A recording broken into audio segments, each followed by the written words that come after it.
ඔව් අයිබෝන් කියලා පිළිගන්නවා මගේ YouTube නාලිකාවට. මම ලස්නුකාව ගීෂාන්. ඉතින් මේ වීඩියෝකින් අපි ගන්නේ ග්‍රහයන්ගේ මරණකාරක ස්ථාන සම්බන්ධයෙන්.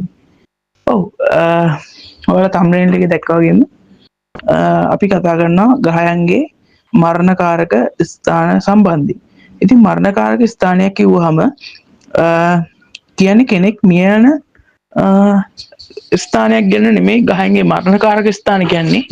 ග්‍රහයන්ගේ මරණකාරක ස්ථාන කියන්නේ ග්‍රහයාගේ යම්කිසි ග්‍රහයෙක් තමන්ගේ ස්වභාවයට හා බලයට සපුරාම පටහැනි විදිහේ නැත්තම් කියනවා නම් තමන්ට කිසිසේත්ම පහසු නැති කොටුවක භාවයක තැන්පත් වීමයි. එතකොට ඒ ග්‍රහයාගේ පණ නැතිවීමක් වගේ දැන් පුද්ගලයෙකුට පණ නැති වෙනවා වගේ ග්‍රහයාගේ යම්කිසි පොඩ්ඩක් අපි කියන්නේ රෙස්ට්‍රික්ට් වෙනවා කියලා අන්න ඒ වගේ වෙනවා. එතකොට ග්‍රහයාගේ මරණකාරක ස්ථාන එක් ග්‍රහයන්ගේ අපි දැන් කතා කරලා බලමු. මුලින්ම කතා කරොත් රවි ග්‍රහය. රවි කියන්නේ ග්‍රහලෝක රජු. ඉතින් රජුට ඕනි බලය සහ කැපී පෙනීමයි. ඉතින් රවි ග්‍රහයා 12 වෙනිදේදී මරණකාරක භාවයට පත් වෙනවා. මොකද 12 වෙනි කියන්නේ වැයවීම, උදකලාව, පාළුව වගේ දේවල් නියෝජනය කරන ස්ථානය. එතකොට රජතුමා හිර ගෙදරකට වැටුණා වගේ වෙනවා, සිර මැදිරියකට වැටුණා වගේ වෙනවා. ඒ නිසා රවි ග්‍රහයා 12 වෙනිදේදී මරණකාරක භාවයට පත් වෙනවා. ඊළඟට අපි කතා කරමු චන්ද්‍රයා. චන්ද්‍රයා නියෝජනය කරන්නේ අපේ සිත සහ මානසික සෞඛ්‍යයටයි. එතකොට චන්ද්‍රයා 8 වෙනිදේ තමයි මරණකාරක වෙන්නේ. 8 වෙනි කියන්නේ හදිසි අනතුරු, බිය, මරණය වගේ දේවල් පෙන්වන තැන. එතකොට සිත දැඩි ලෙස කලවීමකට පත් වෙනවා චන්ද්‍රයාට ඉන්නවා නම් ඔබගේ උපතේදී. ඉතින් 8 වෙනිදා තමයි චන්ද්‍රට මරණකාරක වෙන්නේ. අපි කතා කරමු ඊළඟ කුජ ග්‍රහය සම්බන්ධයෙන්.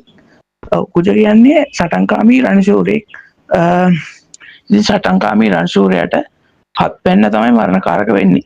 7 වෙනිදා මරණකාරක වෙන්න හේතුව කිව්වොත් 7 වෙනිදා නියෝජනය වෙනවා සහයෝගීතාවය, විවාහය, සම්මුතිවාදය වගේ දේවල්. සම්මුතියන අපේ බිස්නස් ඒ වගේ දේවල් නියෝජනය වෙන්නේ 7 වෙනිදා. ඉතින් 7 වෙනිදා තමයි කුජ ග්‍රහයා මරණකාරකත්වය දරන්නේ. මොකද රණශූරයාට සාමාන්‍ය සම්මුතියට කැමති නෑ නේකයි. එහෙම අපිට හිතන්න පුළුවන්. ඊට පස්සේ අපි ගන්න බුධ ග්‍රහය. බුධ ග්‍රහයාට ස්ථාන දෙකක් මරණකාරක වශයෙන් දැක්වෙනවා. 4 වෙනිදා සහ 7 වෙනිදා. ඔව් 4 වෙනිදා ගත්තොත් එහෙනම් විශ්ව කේන්ද්‍රය 4 වෙනිදා කටක රාශියයි. එතකොට කටකේ කියනවා කටකෙන් අපේ මව ගැන එහෙමත් කියනවා. ඒ වගේම අර සංවේදී බව ඒ වගේ දේවල් නියෝජනය වෙන්න 4 වෙනිදා බලපානවා. ඉතින් බුධ 4 වෙනිදාම අපි කියන්නේ ලොජිකල් තින්කින් වලට හොඳයි. නමුත් අර සෙන්සිටිව් ගතිය අඩු වෙන්න පුළුවන්. සංවේදී බව අඩු වෙන්න පුළුවන්. එතකොට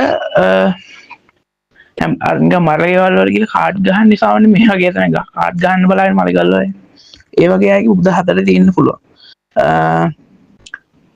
ඒ වගේම 7 වෙනිදාත් මරණකාරකයි කියලා සඳහන් වෙනවා. බුධ කියන්නේ තරුණ ඉගෙන ගන්න කැමති ළමා මනසකට. ඒතකොට 7 වෙනින් කියනවා බරපතල වගකීම් සහ ව්‍යාපාරික කිවිසුම් වගේ දේවල් කියනවා. ඒ වගේ දේවල් වලට සාමාන්‍ය කුඩා දරුවෙක් ලෑස්ති නැහැ නේද? ඔව් එතකොටත් මරණකාරකයි කියලා ස්ථාන දෙකක් සැලකෙන 4 වෙනි සහ 7 වෙනි බුධට. ඊට පස්සේ කතා කරමු ගුරු ග්‍රහය. ගුරු ග්‍රහය කියන්නේ ධර්මයේ සහ ප්‍රඥාව දෙන ගුරුවරුන්ට තමයි ගුරු ග්‍රහය. ඔව් අපි දන්න ආගමික නායකයන් එහෙම නියෝජනය වෙන්නේ ගුරු ග්‍රහයෙන් තමයි. එතකොට ගුරු ග්‍රහය උච්ච වෙලා තමයි තියෙන්නේ දැන් කටගේ. එතකොට ගුරු 3 වෙනිදේ තමයි මරණකාරක වෙන්නේ. මොකද 3 වෙනිදේ පෙන්නන්නේ ධෛර්ය, ආයුධ සහ යුද්ධ සම්බන්ධ දේවල්. ශාන්ත ගුරුවරයෙක්ට ආයුධ ගන්න ලැබෙන වගේ දෙයක් තමයි වෙන්නේ ගුරු ග්‍රහය 3 වෙනි ඉන්දියාම. ඒතරම් සාර්ථක නෑ නේද? කුජ, ශනි, රවි, රාහු, කේතු වගේ ඉන්නවා නම් සාමාන්‍ය හොඳයි කියලා සලකන්න පුළුවන්. 3 6 11ටවත් පාපී ග්‍රහය හොඳයි. ඉතින් ගුරුගේ තත්ත්වය එහෙමයි. ඒතකොට සිකුරු ග්‍රහය 6 වෙනිදාට තමයි මරණකාරක වෙන්නේ. සිකුරු කියන්නේ ආදරය, සම්පත් සහ විනෝදය නියෝජනය කරන ග්‍රහය. 6 වෙනිදා කියන්නේ ලෙඩ රෝග, ණය සහ සතුරන් සම්බන්ධ ස්ථානය.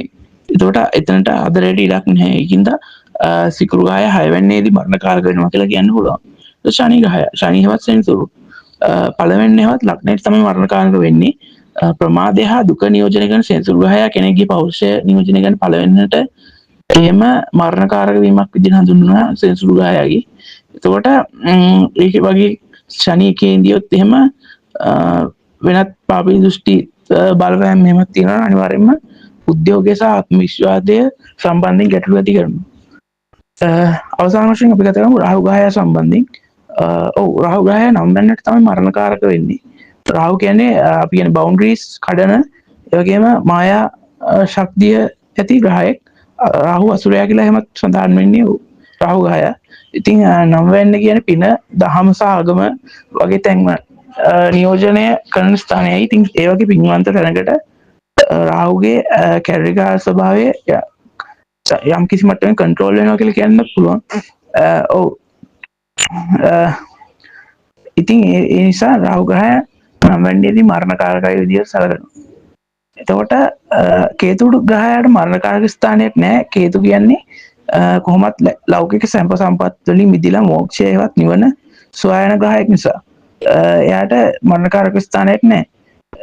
යම් කිසි ග්‍රහයෙක් අපි සඳහන් කරපු රවි ග්‍රහය 12 වෙනි, චන්ද්‍ර 8 වෙනි, කුජ 7 වෙනි, බුධ 4 සහ 7, ගුරු ග්‍රහය 3 වෙනි, සිකුරු 6 වෙනි, ශනි 5 වෙනි, රාහු 9 වෙනි වගේ ඉන්දියා ඒ ග්‍රහය උච්ච ස්වක්ෂේත්‍ර මට්ටමින් ඉන්නවා නම් ඒ දෝෂ සම්මක් අඩු වෙලා තියෙනවා. නැත්නම් නීච භංග වගේ වෙලා තියෙනවා නම් ඒත් හොඳයි. ඒ වගේ තත්ත්වයක් උදා වෙලා තියෙනවා නම් සාමාන්‍ය හොඳයි කියලා සලකන්නත් පුළුවන්. වෙනත් සුබ දෘෂ්ටි හිම ලැබිලා තියෙනවා නම් ඒ බලපෑම් අඩු වෙනවා, යහපත් බලපෑම් අඩු වෙනවා කියලා කියන්නත් පුළුවන්. ඉතින් අද අපි කතා කරේ ග්‍රහයන් මරණකාරකවද ස්ථාන සම්බන්ධයෙන්. ඔයාට ඕනනම් මගේ ජ්‍යොතිෂ සේවය ලබා ගන්න ඔයාගේ ගැටලුව අපිට එවන්න 070යි 129 කියන අංකයට 070යි 129 අංකය මගේ WhatsApp එකට මැසේජ් එකක් දාන්න. ඔයාගේ ගැටලුව, නම, ගම, උපන්දිනය, උපන් වෙලාව, උපන් ස්ථානය නැත්නම් හොරොස්කෝප් එකේ හැම පැත්තෙම ෆොටෝ එකක් ස්ක්‍රීන්ෂොට් තියෙනවා නම් ඒවා එවන්න. ඔයාගේ ගැටලුව සඳහන් කරලා ඔයාලට කඩිනමින් විසඳුම් ලබා දෙන්න මම කටයුතු කරනවා. එහෙනම් ඔබට සුබ දවසක් කියලා වැඩසටහන නිමා කරනවා. have a nice day.